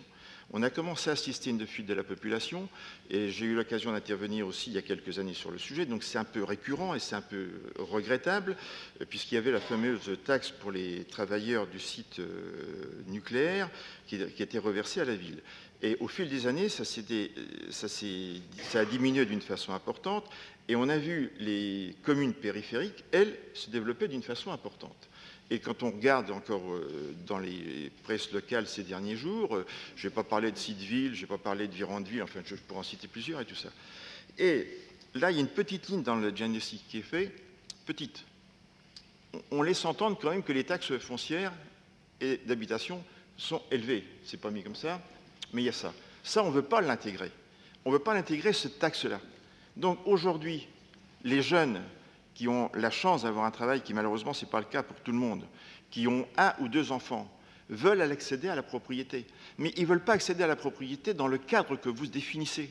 S'ils veulent un pavillon sur une parcelle qui diminue parce que les prix des terrains sont chers, mais par contre, quand je vois les prix qui vont être pratiqués, qu'on n'a pas précisément sur les prix de la zone du Mont-Turbet, puisqu'il faut avoir l'EPF pour savoir ce que ça va être, ils vont encore pas bien là, ces jeunes-là. Donc, ils vont encore aller en périphérie. Ce que je dis là, c'est quelque chose de pragmatique, mais ça fait 10-15 ans qu'on le dit. Hein. Et quand je le dis, la zone du Mont-Turbet, je crois qu'on pourra fêter les 20 ans de la zone du Mont-Turbet qui était inaugurée en 1995 en disant c'est le développement de la ville d'Octeville. Bon, maintenant, c'est Cherbourg-Octeville. Pour le moment, on est toujours au statu quo. Donc, je crois qu'aujourd'hui, dans tout ce qui est logement, c'est très pragmatique. Le problème, c'est que ça va vite aujourd'hui. Ça va encore plus vite qu'il y a 10-15 ans. Et je crois que l'étude qui est faite, qui est très bien faite sur le diagnostic, et par contre, ce qui est proposé ne répond pas déjà aux besoins de demain. Parce que le constat, on peut le faire, le constat. Pourquoi nous avons une perte de population, un vieillissement de la population et une perte du nombre d'habitants par logement? Ben parce qu'il y a une catégorie de population qui n'a pas le choix, c'est la personne seule, qui n'a pas beaucoup de moyens, qui par obligation revient dans la ville-centre. Ou le jeune, qui malheureusement est dans la même situation. Donc, on aspire cette population parce qu'on ne répond pas à ce besoin-là. Par contre, des personnes retraitées avec des revenus corrects qui peuvent exister ne peuvent pas se trouver à se loger en accession à la propriété ni en location parce qu'ils ne rentrent pas dans ce cadre-là. Et j'ai eu l'occasion de le dire ici également. Donc, en disant ça, je ne vais pas être taxé de favoritisme parce que je vais prendre la ville d'Équeurdreville, c'est la maire socialiste. Donc, je ne vais pas... Hein, ce serait un maire d'une autre sensibilité politique. On pourrait dire, je suis un petit peu partisan. Et quand on voit le développement d'Équeurdreville en termes d'aménagement du centre d'Équeurdreville, en termes d'accession à la propriété, quand on voit le nombre de parcelles qui vont être données à construire, je me dis, il y a quand même un décalage. Et quand je ne vais pas reprendre les chiffres, parce qu'on a eu toute la litanie des chiffres, mais quand on prend les chiffres de chaque commune... Comment ? Oui, justement, il parle de la population, mais il parle aussi des revenus de la population. Quand on voit que les revenus de la population, Cherbourg est la ville la plus pauvre des 5 communes de la communauté urbaine. C'est la ville de Cherbourg-Octeville qui a le plus de logements de la communauté urbaine. Donc, le PLH qui est fait ne va pas arrêter ça. Il ne va pas l'arrêter. Parce que ce n'est pas programmé dans cet avenir-là et en voyant ce qui va se passer demain. Et ça, je trouve que c'est regrettable de ne pas vouloir intégrer ce côté taxe foncière et ça va s'amplifier dans les années à venir. Donc demain, on est en train de nous parler en disant, alors maintenant le PR, on n'en parle plus parce que c'est fini. Il y a grosso modo 100-150 personnes à venir. Bon, apparemment, je ne sais pas si elles viendront sur la communauté urbaine, mais enfin, si elles viennent sur la communauté urbaine, elles iront plutôt sur les cœurs de ville parce que c'est plus pratique et c'est plus en avance au niveau de faire construire. Bon, par contre, on dit maintenant les énergies nouvelles et renouvelables. C'est dans 2 ou 3 ans. Bon, déjà, dans 2 ou 3 ans, ce projet-là sera fini. Il ne correspondra plus en termes de réflexion. Donc, je crois qu'il n'y a pas une vue réaliste du marché, réaliste des besoins, par rapport à la population que nous avons et pour faire revenir cette population. Alors, tout à l'heure, il y a un moment, je me disais, tiens, on savait bientôt être la soviétisation à Cherbourg, puisqu'on dit on va prendre des moyens coercitifs, hein, l'expropriation dans le centre de Cherbourg. Moi, ça me fait peur. Ça me fait peur. Personnellement, ce n'est pas mon tempérament. Alors, donc, voilà, j'en suis loin. Je dis, bon, j'avais voté ici, en conseil municipal, pour la taxe pour les logements inoccupés. Quand les logements qui sont inoccupés, il y a des raisons derrière. Il y a des raisons, des fois, sociales. Des raisons sociales et profondes. Parce que propriétaire ne veut pas dire riche. Alors je sais qu'en disant ça, je vais choquer, parce que dans le monde qu'on est aujourd'hui, et on pourra en parler longtemps, mais il y a des propriétaires qui, à une époque, ont un petit peu investi et que c'était un moyen de revenu. Mais ces propriétaires, aujourd'hui, ont 70, 75 ans et pas beaucoup de revenus. Et ces propriétaires-là n'ont pas les moyens de faire des travaux. Et ça, il ne faut pas se voiler la face, c'est une réalité. Alors vous pouvez dire le contraire, parce que c'est vrai, propriétaire égale riche, c'est beaucoup plus facile que de réfléchir à ça. Donc ce qui fait qu'on a dans le centre-ville beaucoup de logements et beaucoup d'immeubles qui vont se délabrer pour ces raisons-là. Donc voyons les choses d'une façon très réaliste et pragmatique et arrêtons dans l'idéologie et qui nous amène à ce qu'on a ça, la zone des bassins, on va avoir une mixité. On est en train de faire ce qui a été critiqué. Il y avait des réunions dans les années 85, 90, 95 à la communauté urbaine sur le logement en disant jamais ça, la ZUP. Parler de la ZUP, jamais ça. On est en train de refaire une densité identique. Il y a des rapports qui ont été faits, on a participé à des réunions et autres à l'époque en disant il faut en sortir, c'est ce qui nous a entraîné les problèmes que nous avons et de société que nous avons. Et aujourd'hui, on est en train de refaire ce même phénomène. Je dis, je ne comprends pas. Donc, on ne tient pas compte du passé. Et que va devenir cette ZUP, ce quartier des provinces, avec tout ce qui va être fait? Parce qu'aujourd'hui, on est en train d'assister à un déplacement de la population. Hein. Quand on voit dans le quartier des provinces le nombre de logements vacants, dans le rapport, il parle de 600 vacants. Le président de l'office qui est là, de Presqu'île Habitat, il le dit dans le rapport qu'il est inquiet par la vacance qui augmente. C'est mis dedans, je l'ai lu, et il a de quoi être inquiet, c'est normal. Donc on développe, on construit, et il y a de la vacance. Donc je dirais, pour moi, rapport très bien fait, très réaliste. La programmation à l'avenir, elle est moins réaliste. Voilà, donc je m'excuse d'avoir été un petit peu long, mais je trouve qu'il y a des propos que j'ai du mal à entendre, voilà, et sachant que derrière, il y a des personnes qui voudraient peut-être faire des rénovations, mais ne le peuvent pas, ces personnes-là. Il faut peut-être l'intégrer aussi. Alors je sais bien que ça choque en disant ça par rapport au reste. Voilà. J'ai l'impression, je ne sais pas s'il y aura d'autres demandes de parole. Non. Daniel a reculé, mais je réponds quand même à M. Corbin. J'ai l'impression que vous faites des propos un peu incantatoires, hein, d'une certaine façon. Bon, alors, vous êtes dans une logique hein, de dénoncer ce qui va mal, donc vous êtes toujours dans le diagnostic. Alors, il y a deux éléments, moi, que je retiens. Le premier, c'est vrai que nous sommes, au niveau de l'agglomération, en concurrence avec la première couronne, on peut le dire, hein, par rapport à des parcours résidentiels. Il faut le constater. Mais quand vous regardez, parler des taxes foncières. Les taxes foncières, pas cru comprendre qu'elles étaient beaucoup augmentées sur l'agglomération cherbourgeoise. On est dans une stabilisation. Regardez un peu l'évolution des taxes foncières, comment ça va se passer sur la première couronne. Regardez, vous voyez, regardez les budgets, vous verrez qu'il y a des augmentations de taxes. Il y a une harmonisation normale et naturelle. Ça va s'opérer. On ne va pas faire le débat là-dessus. Deuxième...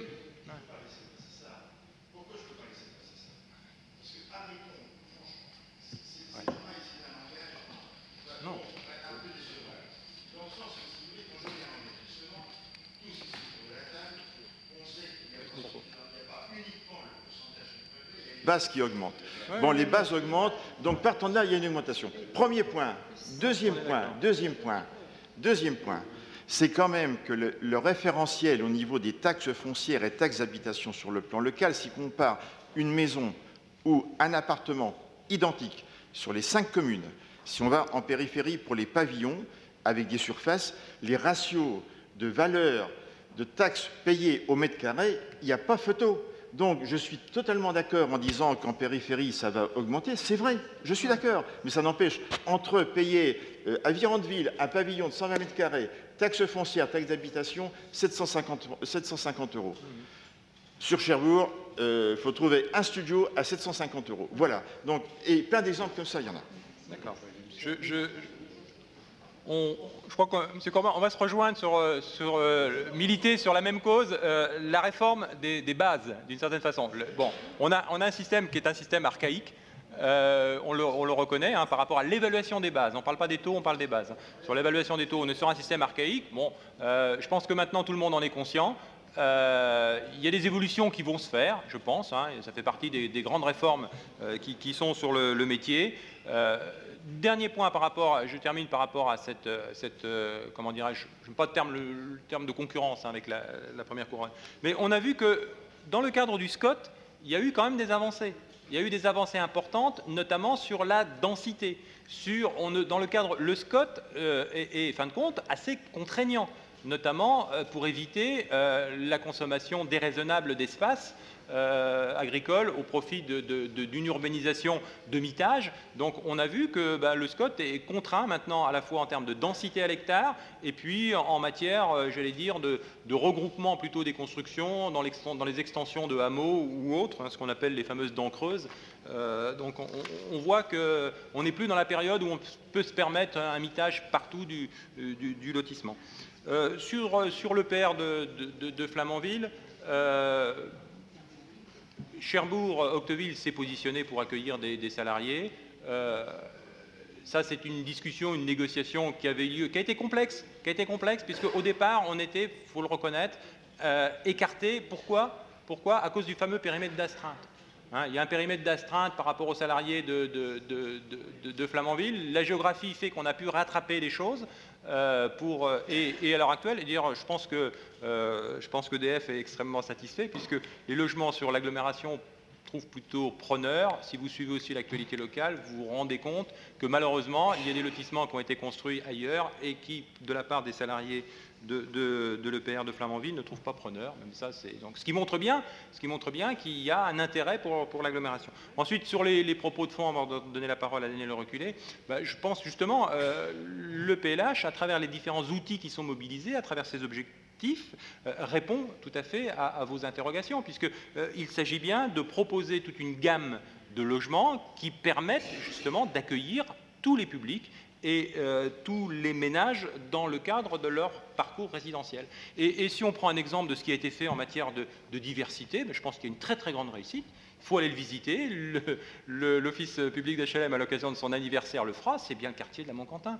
Et quand vous regardez le quartier de la Montquentin, on peut dire que si, il y a une mixité sociale, il y a une diversité d'appartements, il y a des appartements résidentiels de qualité. Non, j'y vis pas. De qualité. Mais je connais des personnes qui vivent et qui en sont parfaitement satisfaites. Et je vous invite à participer à la fête de la Montquentin. Je ne sais plus quand elle aura lieu. Au mois de juin. Donc, et de découvrir ce quartier que nous proposera donc en visite Presqu'île Habitat dans le cadre de son anniversaire. Au mois de juin prochain également. Donc pour moi, c'est un quartier qui est le symbole d'une nouvelle modernité de la ville, d'une mixité, et avec, je dirais, un standard et un prix de sortie, ça c'est important, qui me paraît parfaitement adapté. Oui, vous reparlez sur la Montquentin. Il y a quelques années, ce qu'on appelle les tours CEA, qui étaient occupées par le personnel CEA, c'était vendu à la découpe. Aujourd'hui, presque tout est à revendre. Il faut chercher pourquoi. Il y a déjà une raison première, c'est que quand ça était vendu à la découpe, ça était présenté sur un prix de valeur locative foncière et taxe d'habitation. Et quand le découpage de copropriété a été fait, les tarifs n'ont plus du tout été les mêmes. Et beaucoup de personnes ont acheté parce que les prix étaient attractifs, en disant en termes de placement locatif, oui, mais aujourd'hui c'est vide. Et à tout le monde, je ne vais pas dire tout le monde, mais une grande majorité, ça revend. Donc je crois, voilà, encore un exemple. Ouais, on regardera ça. Sur les tours, Alain Civilise. Oui, je crois que... Bon, c'est pas grave. Allez, Alain. Oui, bon, je crois qu'il y a deux manières d'aborder un PLH, hein, où on fait de la statistique, où on se promène et puis on en tire des conclusions sans prendre de risques, qui, au bout du mandat, on s'apercevra que ça nous amènera à sortir la boîte de Kleenex et à pleurer parce que Cherbourg a perdu toute sa population, ou alors on a un PLH, certes volontarisme sur la base d'un diagnostic, et je vous remercie d'en avoir apprécié la qualité quand même, parce que c'est le fruit d'un travail, c'est quand même le fruit d'un travail important, et partagé par tous les acteurs du logement qui ont bien voulu y participer. Donc on essaye de faire évoluer effectivement cette courbe. Alors, les centres-villes, c'est toutes les villes de France où les centres-villes ou les villes-centres perdent des habitants. Ça, c'est un phénomène national. Alors, on essaye de corriger. On l'a fait un peu dans le précédent PLH. On continue avec ce PLH. Si vous avez bien regardé l'ossature du PLH sur un budget de 10 millions à la louche, il y en a quand même 5 millions qui vont au logement existant. Donc pour lutter contre la vacance et renforcer l'attractivité de la ville-centre. Sur le reste du PLH, on a des produits comme le PSLA qui aident les jeunes justement à s'installer et qui fixent la population pour une période durable, puisqu'ils font de l'accession à la propriété, sans toutefois prendre de risques, puisqu'il y a une clause d'engagement de relogement si malheureusement il y a un problème. Je crois que c'est des produits qui sont très intéressants. La communauté urbaine apporte sa contribution, la ville de Cherbourg, comme les autres villes, sont sollicitées pour, à leur tour, apporter leur contribution. Ça, c'est vraiment une aide à l'installation des jeunes qui me paraît important. Sur le quartier des bassins, on ne peut pas dire tout le contraire. On ne peut pas dire Cherbourg perd de la population et pas avoir d'offres de logement. Parce que je rappelle qu'il y a quand même des demandeurs de logement en nombre important, par milliers, sur la ville de Cherbourg. Chacun son tour. D'où la nécessité d'avoir une offre de logement diversifiée. Sur le quartier des bassins, bon, on peut commencer à critiquer. Les échos qu'on a, et les demandes déjà, alors que ce n'est pas encore fini, enfin, le président pourra confirmer, il y a une demande extraordinaire. Sur tous les programmes neufs qui ont été mis, je ne connais pas un logement vacant. Donc, ben oui, donc on peut pas dire que... Sur l'ambition qu'on a de ce PLH, c'est vrai qu'il y a une ambition, c'est vrai qu'elle est mesurée quand même. On est sur un rythme de 330 logements par an, on propose de passer à 350 avec une clause de revoyure dans 3 ans sur les objectifs. Donc le risque est quand même pas aussi extravagant que ça. Et encore une fois, sur la base des demandes, sur la base d'un diagnostic très précis. Daniel Le Reculé, et puis après je passerai donc à la délibération. Oui, je reviendrai, je répondrai sur la soviétisation, ne vous inquiétez pas. Non, moi je voudrais aborder un petit peu quelques points un peu pêle-mêle par rapport aux discussions qui viennent aux échanges qui viennent d'avoir lieu. D'abord, moi je trouve, contrairement à ce qui semble être dit ici ou là, c'est que le quartier de la Montquentin, on a un peu tendance à oublier ce que c'était il y a 5 ans ou 6 ans et ce que c'est aujourd'hui, y compris en termes de mixité sociale. Parce que je rappellerai que la Montquentin, il n'y a pas qu'un bailleur social, il y a aussi de la promotion privée. Il y a aussi la foncière logement. Donc ça, je pense qu'on ne peut pas avoir un peu la mémoire courte. Autre point, lorsque M. Corbin parle effectivement des bâtiments qui ont été vendus à la découpe, moi je suis un peu comme vous. Quand je passe devant ces bâtiments, je m'interpelle. Mais vous savez, la raison, elle est simple. Ce sont des bâtiments qui sont un peu anciens et en plus qui sont des copropriétés. Et ce n'est pas à vous que je vais apprendre les difficultés de la copropriété. L'autre point où effectivement j'ai quelques interrogations, mais je l'ai dit et Mme Méry sait très bien, puisque Mme Méry qui siège au conseil d'administration de Presqu'île Habitat, on a souvent des longs échanges sur le sujet, d'ailleurs y compris avec Alain Civilise.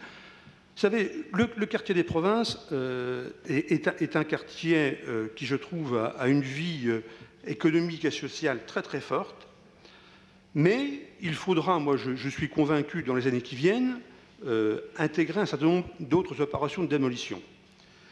Je vous rappellerai, pour ceux qui étaient présents, lorsque le directeur général de l'ANRU était venu dans les années 2003 ou 2004, lorsqu'il avait fait le tour des quartiers, il avait déjà imaginé d'aller bien au-delà en termes de démolition que ce qu'on avait prévu. Mais la seule chose, c'est qu'avant de démolir, il faut reconstruire. Il faut reconstruire. Donc effectivement, moi je trouve que la stratégie aujourd'hui qui est déclinée dans le PLH mènera, à mon avis, dans le futur, à d'autres opérations de démolition, mais ça se gère, je pense, dans le temps. Alors effectivement, aujourd'hui, sur le quartier des Provinces, il y a un certain nombre de logements vacants qui sont ciblés sur un certain nombre d'immeubles pour des questions majoritairement de concentration. Donc là, je ne vais pas stigmatiser tel ou tel bâtiment, mais on sait très bien aujourd'hui vers quel secteur des opérations de démolition devraient intervenir. Donc ça, je crois que ce sont des éléments qu'il faudra intégrer dans l'avenir. En ce qui concerne Presqu'île Habitat, nous avons une stratégie d'ailleurs qui est déclinée par les bailleurs sociaux que nous appelons dans notre jargon un PSP, un plan de stratégie patrimoniale. On sait très bien que dans les années qui viennent, il faudra, à mon avis, flécher un certain nombre d'opérations de démolition, mais je dis le quartier des Provinces, mais peut-être dans d'autres secteurs aussi. Donc je crois qu'il y a des réflexions à mener, et je trouve que ces réflexions, d'ailleurs, elles sont très très bien intégrées aujourd'hui dans le cadre du PLH.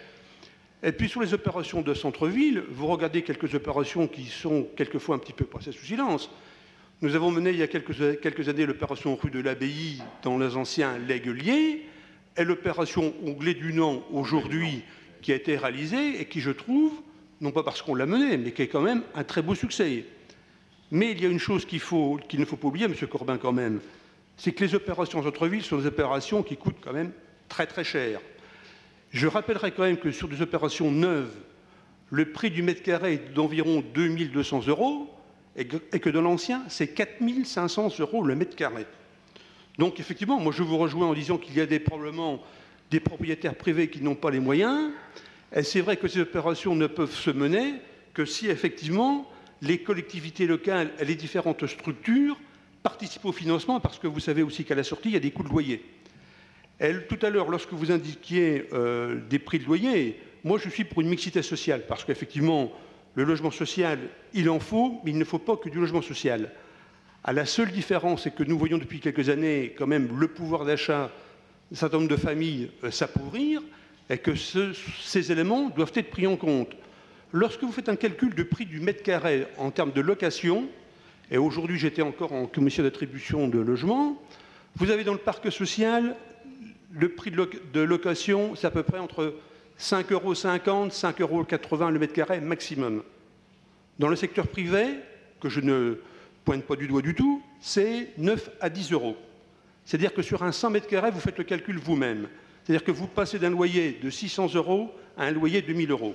Donc moi je pense qu'effectivement cette stratégie aujourd'hui qui est déclinée dans le cadre du PLH, et notamment par le biais du PSLA, qui je trouve est une excellente opération, mais le PSLA ça a quand même de gros avantages. Et je rappellerai aussi qu'aujourd'hui, le secteur privé, et j'insiste encore que je ne montre pas du doigt, les coûts de sortie du loyer dans l'accession à la propriété par le biais d'un bailleur ou par le biais d'un promoteur n'a strictement rien à voir, puisque les coûts de sortie sont d'environ différents de 30 à 40%. Donc effectivement, cette stratégie, notamment sur le secteur du Monturbet, entre autres, avec le développement du PSLA, je trouve personnellement, est une très très bonne initiative. Mais je crois, et je le répète, je pense que les opérations de renouvellement urbain qui ont été engagées précédemment et qui ont été, je trouve, un succès, je le dis parce que je pense que c'est vrai, il faudra continuer dans les années qui viennent, alors peut-être différemment, parce qu'effectivement, on sait bien aujourd'hui que les finances publiques sont un petit peu dans la difficulté, mais je crois que ces éléments-là devront être intégrés, et sont intégrés d'ailleurs aujourd'hui dans le cadre du PNH. D'accord. Ok. Merci. Donc je vous propose de lire l'avis, ou du moins de le résumer, donc les points. Juste un point par rapport à la soviétisation. Je vous rassure, monsieur Corbin, il s'agit de 4 ou 5 immeubles que vous connaissez, que tout le monde connaît, pour lesquels la ville d'ailleurs est en discussion parfois depuis plus de 15 ans avec les propriétaires. Donc à partir d'un moment, on peut imaginer que la patience elle a des limites, d'autant plus que ces immeubles dégradés, ils pénalisent les propriétaires qui, à côté, ont fait des efforts. hein, et ça contribue à dévaloriser l'image du quartier, alors qu'il y a des gens qui ont mobilisé des moyens pour remettre sur le marché des logements qui étaient considérablement dégradés. En ce qui concerne l'avis, donc c'est un avis qui comporte un certain nombre de paragraphes, il en comporte 7. Le premier, donc, il a pour but de prendre acte de l'objectif, de notre potentiel de pouvoir mettre sur le marché, construire 1087 logements entre 2013 et 2018, avec 487 logements en zone U, donc qui constitue un seuil minimum, et puis 600 logements en zone AU, donc qui constitue un maximum à ne pas dépasser. Le deuxième point de cet avis que nous transmettrons donc à la communauté urbaine, c'est bien évidemment donc la vigilance sur le respect des objectifs, l'accord sur cette clause de revoyure à 3 ans, mais également donc la production d'un bilan annuel, outil de pilotage, donc qui permet de voir quel est le niveau d'engagement du plan d'action, donc des 16 actions qui vous ont été présentées, afin justement d'apprécier le respect des objectifs quantitatifs, notamment au niveau de la ville-centre. Ensuite, donc, le point 3 renforce ce que disait Daniel Le Reculé, à savoir donc, la réalisation d'un diagnostic multicritère des quartiers prioritaires, de façon donc, à préparer donc, la nouvelle génération d'opérations de renouvellement urbain. Le quatrième point de l'avis, c'est bien la poursuite de l'OPA, notamment dans le centre ancien, et puis la volonté donc, de mettre en place, dès que possible, cette opération de restauration immobilière, donc que vous avez, M. Corbin, accolé d'un acronyme, hein, donc, qui restera sans doute dans l'histoire, mais néanmoins qui est nécessaire pour remettre sur le marché des logements qui sont stratégiques pour l'image de la ville. Le point 5, bien évidemment, on en a parlé et Alain Civilise l'a dit, donc c'est l'offre en matière d'accession sociale à la propriété, donc notre volonté d'abonder l'aide communautaire à même hauteur, c'est-à-dire 3 500 € par candidat, si on peut dire, hein, par ménage candidat, ce qui fera 7 000, donc qui va permettre de bonifier cette accession sociale à la propriété. Enfin, le sixième point, donc, c'est de continuer, bien évidemment, comme lors du précédent PLH, à parité avec la communauté urbaine, donc l'aide au programme 9 de logement social à hauteur de 3 500 € par logement. Et puis le septième point, c'est notre accord et dire combien on souscrit pleinement à la proposition d'élaborer collectivement donc un plan de marketing territorial qui vise à faire connaître et à valoriser notre offre d'habitat auprès des investisseurs privés. Et je rappelle que lors de notre dernier conseil municipal, nous avons délibéré pour demander à ce que nous puissions bénéficier du fameux dispositif zone B2 dit Duflo, hein, au-delà du 31. Pardon ?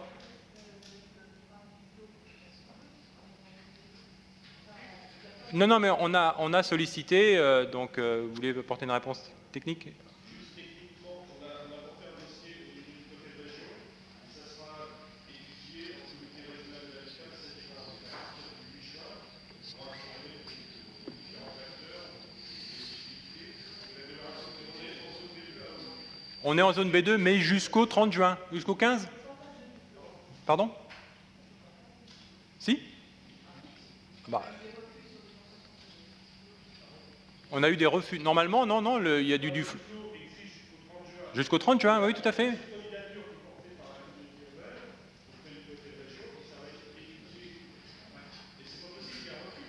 Voilà, non, on est bien dans le dispositif du flot jusqu'au 30 juin et on a délibéré pour demander la prolongation au-delà du 30 juin, donc décision qui appartient à Monsieur le Préfet de région. Donc voilà un peu les 7 points de l'avis que nous vous proposons de transmettre à la communauté urbaine de Cherbourg. Est-ce qu'il y a des avis contraires, des abstentions? Donc 1, 2, 3, 4, 5. Vous avez peut-être des pouvoirs, on fera le compte. Donc 5 abstentions. Donc décision adoptée. On va passer au point suivant de notre ordre du jour. Alors en l'absence En l'absence de Michel Durel, c'est d'ailleurs ce qui avait motivé, je ne sais pas si vous vous souvenez au départ, le fait que nous provoquions donc un conseil municipal ce jour, parce que lors de notre dernier conseil, nous avions donc adopté une délibération pour attribuer des lots dans le cadre de la restauration de la fontaine Mouchel. Malheureusement, donc, un lot était infructueux. Et la procédure a suivi son cours et aujourd'hui il vous est proposé d'accorder le lot numéro 2 qui est la restauration des composants de granit et de fonte grise pour un montant de 196 261,25 € au groupement d'entreprises Baudin et GMH. Est-ce que vous souhaitez que l'on rebalaye complètement la délibération? Je pense qu'on en a déjà parlé sur le projet de cette fontaine Mouchel qui va consister, je le dis rapidement, à démonter les ensembles d'éléments de la fontaine, à créer un nouveau local technique, à créer une nouvelle fondation pour le bassin et à installer des systèmes de traitement d'eau. Et puis également, on va aménager un miroir d'eau dans l'enceinte actuelle de ce qui est un périmètre qui est délimité à l'heure actuelle par du bitume un peu orange. Tout ça va être refait. Et on arrive maintenant à un montant total de travaux qui doit être, avec les 2 lots qui ont été attribués précédemment, de l'ordre de 470 000 €, 661. 470 661, c'est les comptes que j'ai faits avec ce 3e lot, qui est le lot numéro 2, qui permet de compléter l'opération et de permettre à ce qu'elle puisse se dérouler pour être livrée en principe. Donc la nouvelle fontaine ou la fontaine Mouchel, nouvelle version, serait livrée, s'il vous plaît, la nouvelle fontaine Mouchel serait livrée avant les fêtes de Noël. Donc c'est en principe l'objectif que nous nous étions assignés. Qui vote contre? Qui s'abstient? Délibération adoptée à l'unanimité. Je vous en remercie. La délibération suivante, c'est Monsieur Daniel Chenina. Merci, Monsieur le maire. Il s'agit d'une délibération concernant le personnel municipal. Il s'agit d'un recrutement d'un attaché de communication. Les missions de cet agent, qui sera placé sous l'autorité de la directrice de la communication, ont été déclinées en 3 points. Le premier point, participation à la réalisation des supports de communication de la ville. Le 2e point, c'est la participation à la politique événementielle de la ville. Et enfin, le 3e point, c'est le suivi des relations presse. Il vous est demandé d'autoriser, Monsieur le maire, à signer un contrat pour une durée de 3 ans à compter du 1er mai 2013. Qui s'abstient? Qui vote contre? Décision adoptée à l'unanimité, je vous en remercie. La date de notre prochain conseil, elle est le 31 mai. Le 31 mai prochain. Je vous remercie. Le conseil est clos. Puis je vous remercie pour la qualité des débats. Moi, ça me paraissait important qu'on puisse consacrer au moins une bonne heure 30 sur ce PLH. Je remercie les services de la communauté urbaine, Alain Civilise avec la double casquette de vice-président pour l'élaboration et sa contribution au PLH, et puis tous ceux qui sont intervenus lors de ce débat. Merci beaucoup.